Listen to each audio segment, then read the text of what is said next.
Uh, a lot of things went into account, but it's a great organization, and I believe in us. That's the most important part. I believe in us. I believe in what we have going. I believe in the players we have. Even the pieces we brought in, I believe in them. The new coaches, and if we're gonna do it 1 year, why not run it back? What stands out to you about Al Golden, your first interaction? Just the vision they had for me. I was here early in the year. After the season ended, I was working out here for about a month and a half, and they would have constant talks with me, and they would talk about what they saw me doing in their defense. They talked about how I played and how they liked that, how they wanted to work around that, and I liked what I heard. So it made sense. B.J. Hill was telling us earlier in the week that the reason he believes that there's great potential for this defense going forward is the way you guys played the last month of the season or so. Absolutely.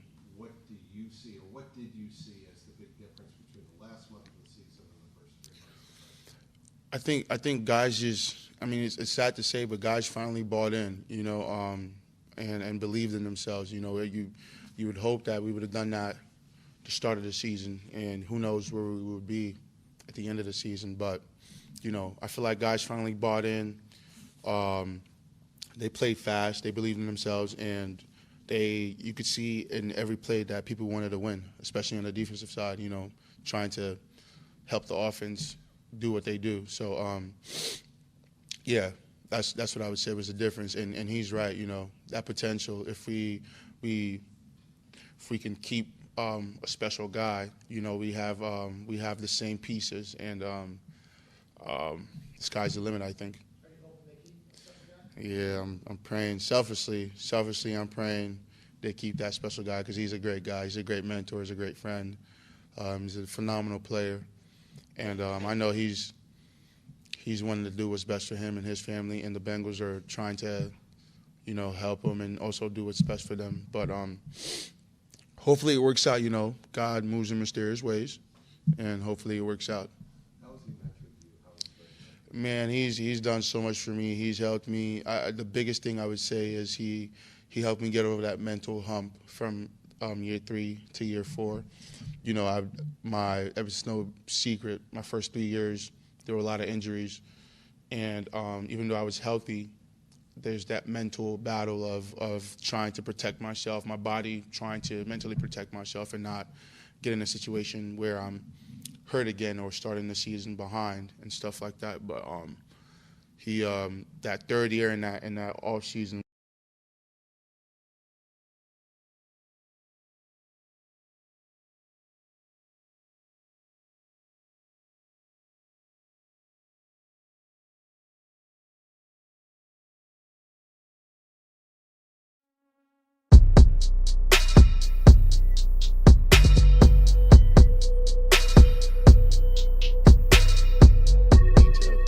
I would get here early to be in the training room or work out, but I wasn't detailed. As opposed to last year, I would get here early and like, okay, we got an Epsom salt bath, we got to do this, we got to, what I mean? Just being more detailed in that, and prioritizing my body, and in certain ways, like after games and stuff, like choosing to prioritize my health and stuff like that. I would say that's the biggest thing in why I was able to stay healthy. You and Trey are both men of faith. Yeah. Both play the same position. Yes, sir. Other than that, your personalities are very different. Why do you think you two have connected so well? I think it's because I look up to him in a lot of ways. That's why we kind of just gelled. But you're right, very different personalities. But overall, he's a great person. He's everything I want to be. You know what I mean? In his football life and in his all out of football life, with his family, with his wife and his beautiful kid that he had. his beautiful son TJ. He's everything I would want to be, and so I think the reason we gel so much is because I look up to him, and he, whether he likes it or not, he enjoys that role of being a mentor. He says he doesn't. If you talk to him, he hates when people come up to him and ask him questions. But he enjoys leading. He enjoys showing people the way. He enjoys being used. He would say it a lot. It's not me. I'm being used by God, and I think he enjoys that. You know, BJ talked about a lot of the optimism this year about all the young guys. Yeah. You mentioned you as well. How much do y'all feel kind of maybe that burden that y'all want to take that next step, no matter what happens to Trey? Y'all have to make sure that y'all are more productive as a unit, all the young guys coming in and kind of doing that. That's the plan. That's the plan as a defense. And even me as an older guy now, so to speak, I have to take that upon myself to bring the younger guys along. You know, we got two great defensive tackles in McKinley and why am I forgetting his name? Chris. Thank you. Yeah. We got two great D tackles on them. They're young and they need some guidance, and we have to do a great job of bringing them along. And like you said, we got to step up regardless of who's here and who's not. We have to step up, and we can't have another year like last year where the defense was pulling down the team. So big shoes to fill for sure. Big tax at hand, but it's ball, so you got to be up for it. Seems like Trey's had such an impact on how much y'all attack kind of pass rush plans and Yeah. that nature. How much can you kind of describe that a little bit more detail, especially for the younger guys learning how to set up moves and how instrumental has he been in kind of showing y'all how to do all that? Trey's pass rushing technique is unique because it's just attack. It's attack, and when some guys might be looking to set other things up, he's thinking 4 or 5 moves ahead with his attack. It's hard to replicate, but it's very productive. And I think a way we can help younger guys kind of plan to rush like him is with their preparation. Trey, we would do pass rush preparations and talk about the moves we would use going into the game in the meeting on Friday and Thursdays, and just his detail in his work, and then also understanding that you can't look too much at what they're doing. It's all about you. You have to dictate, is what he would say. We have to get out there and dictate our rush. So finding that balance, I would say, for the younger guys, finding that balance of studying, knowing what your opponent is going to do, but also knowing that you have to go out there and dictate. Like, he has to respond to you at the end of the day. Can you mentor Miles Murphy in the same way Trey mentored you? I can. He hasn't looked up to me for mentorship, but I will take it upon myself to bring every person along the way. But yeah, I definitely Miles has all the tools, all the tangibles, and I do think when he does figure it out, he's going to be a phenomenal player, for sure. When your deals are often referred to as prove-it deals. Yeah. Do you look at this season as your chance to prove what you want to do? That's a loaded question for me because regardless of the contract, I'm going to do what I'm going to do this year. Do you understand what I'm saying? So it didn't matter if it was a 3-year or 4-year or 2-year or a half-year contract for me. The way I thought about it is I'm going to do, I'm healthy. I know what I know. I've had my experiences, and I have God with me. So I'm going to do what I'm going to do. You understand what I'm saying? So whether it's a prove-it year, whether it's a 5-year contract, this year is going to be what this year is going to be. So I'm not really stressed about having to prove it. You understand? So just really focused on coming out here and attacking, and like I said, having this defense be a staple, like it's been in the past years. In the year we went to the Super Bowl and the year before, it was a great defense, and just getting back to that standard and taking it a step further. Jerry Montgomery comes with a great reputation. Yeah, for sure. Green Bay especially. For sure. How much interaction have you had with him? And when you get a new coach like that, do you study Yeah. his success and things Yeah, absolutely. We talked a handful of times while I was up here too, as I would talk to Al, and yeah, I'm aware of his track record. I'm aware of the talent he's coached, and I'm most looking forward to learning from him and picking his brain and seeing what he thinks about certain situations. And I know he can help me elevate my game for sure. What are the next steps for your team? Taking it to that next level, first being able to have a full season under my belt and being available on the field, I think is important. And then just being even more efficient in the pass rush game. The run game is what it is. I'm always going to run the ball. That's a given.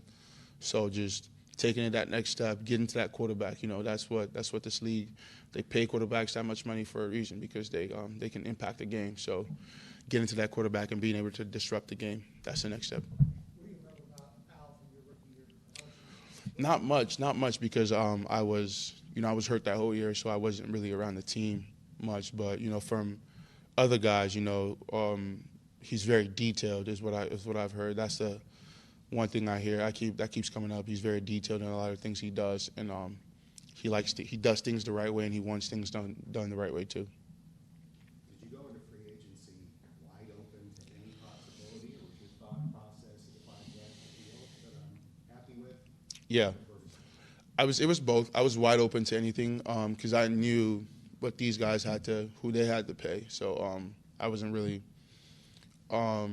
trying to get my hopes up, but my priority was to come back here. I told them all the time, and that's something I made clear to Al when he would talk to me, Coach Montgomery when he would talk to me, and even Zach.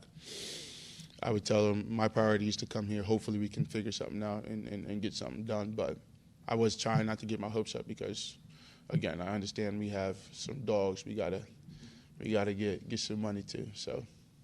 How tough is that knowing kind of that balance? Obviously, you want to get paid, but hey, what the whole pie looks like. Yeah. How do you approach that going into the offseason? I mean, it's tough. It's tough, but it's the business,